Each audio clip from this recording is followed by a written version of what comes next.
أعوذ بالله من الشيطان الرجيم بسم الله الرحمن الرحيم Assalamu alaikum wa rahmatullahi wa barakatuh, dear all brothers and sisters. Welcome again for the 8th session of Qari Abdul Kabeer program for Tajweed series. In this lesson we are going to have, in the continuing of our 7th session, about tafkhim and tarqiq of raw letter. As it was explained on the 7th session, that tafkhim is an Arabic word. It means to pronounce the letters strongly. And tarqiq is an Arabic word. It means to pronounce the letters weakly. Like we gave you the example, like we say صادقون. We do not pronounce sa. Or maybe we pronounce like فائزون. We do not say فائزون. These were tafkhim and tarqiq. And in the continuing of the 7th session, today we're going to have lesson about tarqiq of letter ra. Tarqiq. As you know, there's tarqiq means to pronounce the letters weakly. And in this lesson we're going to have 5 rules about knowing that where should we pronounce the letter ra in tarqiq. Like the first rule, it says, as you see in the screen, when the letter ra has a kasra. This is the first rule for knowing ra to pronounce it in tarqiq. As you see the first rule on the screen, that when the letter has a kasra, when the letter ra has a kasra, it means that the letters in every part of the Holy Quran, in every section of Holy Quran, the letter ra has a kasra, we pronounce it in tarqiq. Like the examples you see, like we say riyah, riyah, riyah. Because ra has a kasra at the bottom, we pronounce it in weakly. And like the next example, as you see on the screen, like we say rizqan, rizqan. We do not say ri, because the ra has a kasra at the bottom. The second rule, when the letter ra is sakin, but there is a kasra before the ra. What does it mean? It means that on a word, ra is sakin, it has a sukun at the top, but there is a kasra before ra.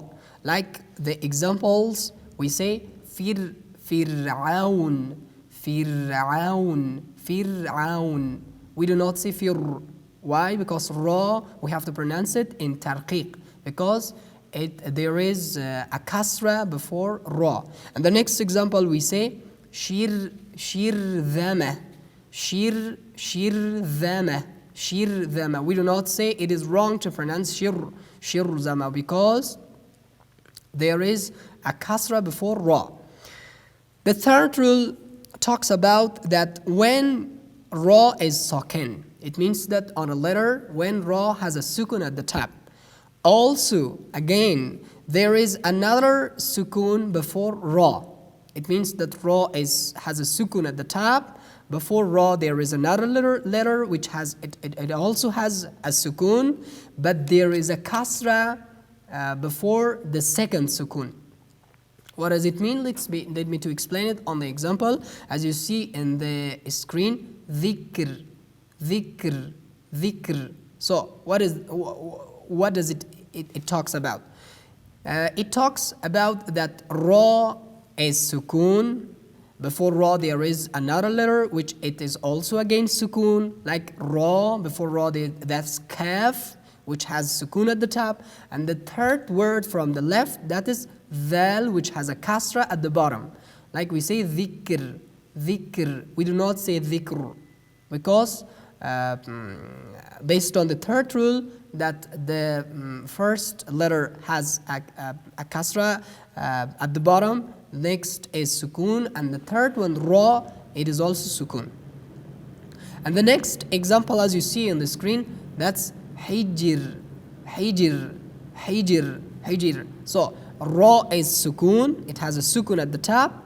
Before ra, jim, again, it has a sukun at the top. And the third word, the third letter from the left, ha has a kasra at the bottom, like hijr, hijr. It is wrong to pronounce hijr, hijr, because ra is sukun, there is a sukun before, and the third, there is a kasra.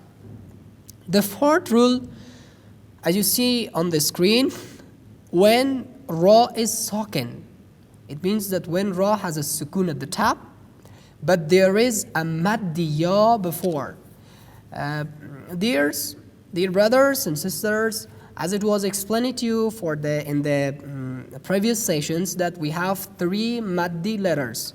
It means that there are 3 letters that we can pronounce them prolongedly, like waw, like alif, and like ya. Ya maddi. We tell it in Arabic, ya maddi. Ya maddi, it means that ya has a mad at the top. We pronounce it in prolongedly. So the fourth rule talks that when ra is sukun, but before ra there is a maddiya. Again, we pronounce it in tarqiq. Like the example we say, as you see in the screen, munir, munir, munir. Ra has a sukun at the top. Before ya, this is called ya maddi. Before ra, this ya is called ya maddi. Before it is because it's sakin, and before ya there is another kasra. Kasra. That's called ya maddi. Maddi ya or ya maddi. Like munir, munir, munir. And the next example, as you see in the screen, like khabir, khabir, khabir. It is wrong to pronounce it khabir. We do not pronounce it the same. We have to pronounce it in tarqiq.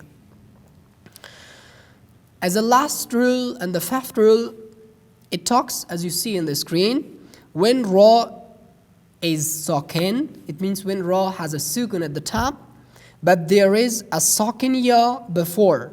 There is a sakin ya before. It means before ra, which is sakin, there is another letter. It should be ya. Again, it is sakin. It has a sukun at the top. However, there is a fatha before ya. So let me to explain it on the example. As you see in the screen, the example, غير, غير, غير. Yes, غير. So what does it mean? It means ra is has a sukun at the top. Before ra, there is a ya letter. It is also sukun, but before the ya letter, there is a fatha. However, there is a fatha. Again, we pronounce it in tarqiq, like غير, غير. We do not say غير. It is wrong. We say غير, غير. And as the next example you see in the screen, that is خير, خير, خير. We do not say خير. Why? Because ra has a sukun at the top, there is a ya before, which is sakin, and the third letter from the left, that is, it has a fatha at the top.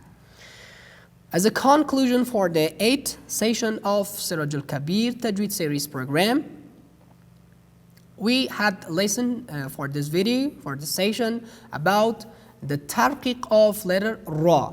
And based on the 5th rule, it was explained that where should we pronounce the letter ra in tarqiq, and based on the 7th series tajweed session that we had, it was told that where should we pronounce the letter in tafkhim.